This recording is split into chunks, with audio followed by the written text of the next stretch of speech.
Quality volleyballs serve us for many hours in practice or in the matches, but we also have to take care of the volleyball. Otherwise, its lifetime can be shortened rapidly. What to do, how to care about the ball? In this video, I'll give you the answer.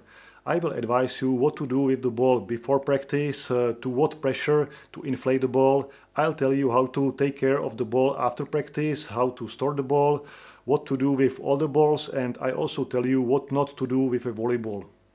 It all starts with buying or acquiring a new ball.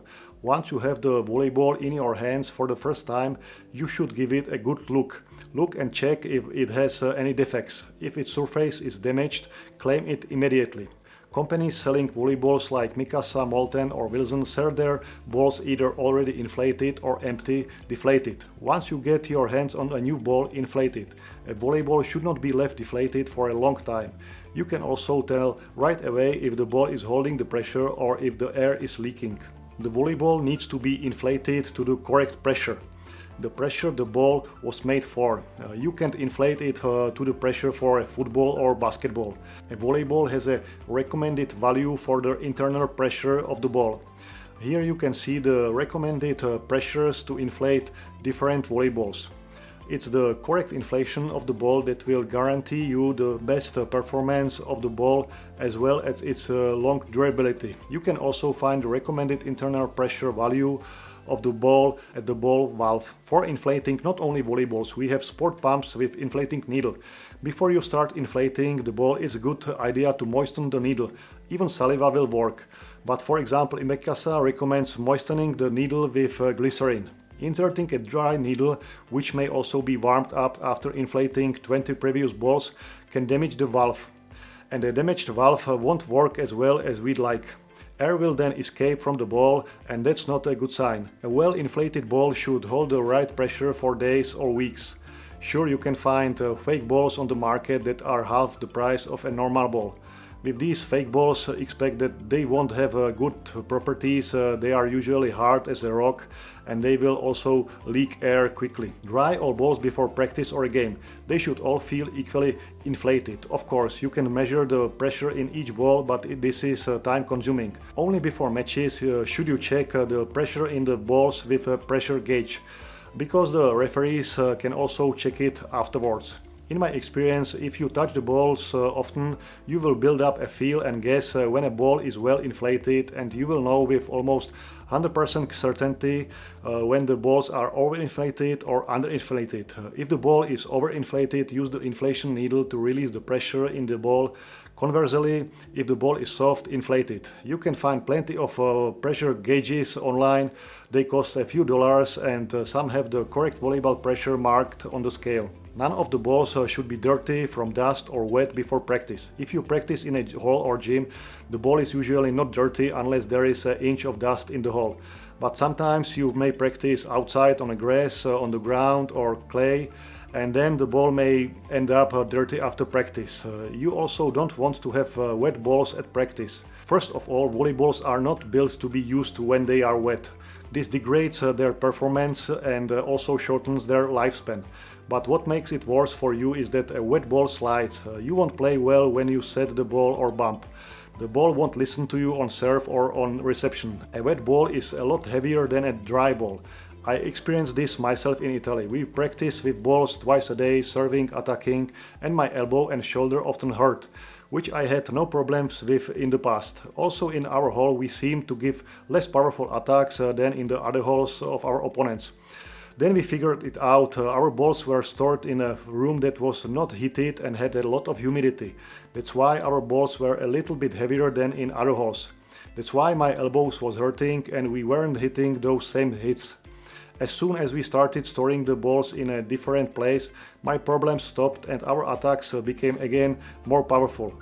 So don't underestimate where you store the balls. Ideally, you should spend at least a little time with each ball after practice. If you are training alone, this is possible because you are using one or at most a few balls in training. However, if you are in team training session at your club and you have more than 20 or 30 balls in training, it's not quite so easy to take care of each ball. And when I was in the national team and we had 4 cards of 20 balls each, at training it was almost impossible to check every ball. I don't count on one player or coach checking 50 balls. Still, if you make the effort to take care of each ball after practice, inspect it, wipe it down and dry it if necessary, you'll see the ball lasts longer. If the ball is moist or wet, wipe the surface with a dry soft cloth, but you can also use an old t-shirt. If there is any major dirt on the ball, wipe the ball with a moistened cloth. Alternatively, you can use a cloth moistened with a water and diluted mild detergent. If you use a mild detergent to clean the ball, wipe off the detergent residue carefully so that it does not remain on the surface of the ball. This is because the cleaner may, for example, cause discoloration of the ball. If you use water to clean the ball, wipe it with a dry cloth afterwards and leave it to dry. However, we usually do not wash the indoor volleyballs, we just wipe it. If the ball has been soaked in the rain, falls into water or falls into a place where water has spilled, then wipe it immediately. Get rid of moisture and dirt with a cloth. Don't use the same ball right away for play or practice. Give it a time to dry. The panels of the ball are usually glued to the body of the ball with adhesive. Excessive moisture to the ball will reduce the adhesive strength and the panels may peel off or discolor. Once you wipe the ball, dry it out of the direct sunlight in a well-ventilated area. It's better to store the balls in a ball cart after practice or a game than to put the balls in a closed ball bag. You will sweat at practice and some balls may be moist on a bit of their surface. If you fail to dry the ball can dry out just by storing it in the ball cart where it has access to it.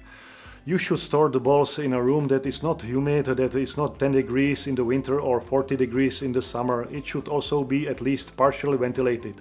I definitely don't recommend storing balls on the ground. The ground tends to be cold, also dirty. It's also not ideal to have balls stored on the shelves where the balls touch the wall. Again, the wall can be wet and the balls can draw this moisture in. Always store the ball out of direct sunlight. Long-term storage in a place such as an office window where the sun is shining for 8 hours a day is not good and the ball will suffer. Do not wipe the ball with solvents such as benzene. This could damage the coating material. Do not sit on the ball. Volleyballs last a long time, but if I, for example, as a 100-kilogram volleyball player, sit on it for 5 minutes, it's not good for it. The ball probably won't crack underneath me, but it's definitely not good for the ball and it may start to change shape over time. Don't kick a volleyball into a wall. It's not built for football. Yes, the ball can take a lot of hits to the ground, to the hands, but a volleyball isn't made to kick hard into a wall. Never use a dryer to dry a ball. The ball should dry naturally in the air. In a dryer, it would be exposed to a high temperature that does not benefit the ball. Do not leave balls in a place that is exposed to direct sunlight. You know the sun can be pretty intense, therefore protect the balls from prolonged sunlight.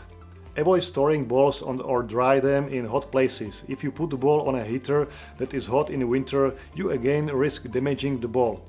Avoid storing balls in cold places. The same goes for storing balls in the winter, in unheated rooms where it's below 15 degrees Celsius or below zero. If you want to use these hypothermic balls in practice, don't count on them to perform well. They will be hard, they won't bounce off you, and hitting the ground will damage them. Most clubs have at least a couple of new balls for each season. Certainly, practicing with new balls is better than playing volleyball with 5-year-old balls. But you don't have to throw away the older balls and replace them with new ones right away. Some clubs put year-used balls in younger categories where there are not such demands for the quality of the ball. Don't throw away old balls. They may no longer be suitable for matches, but you may find other uses for them.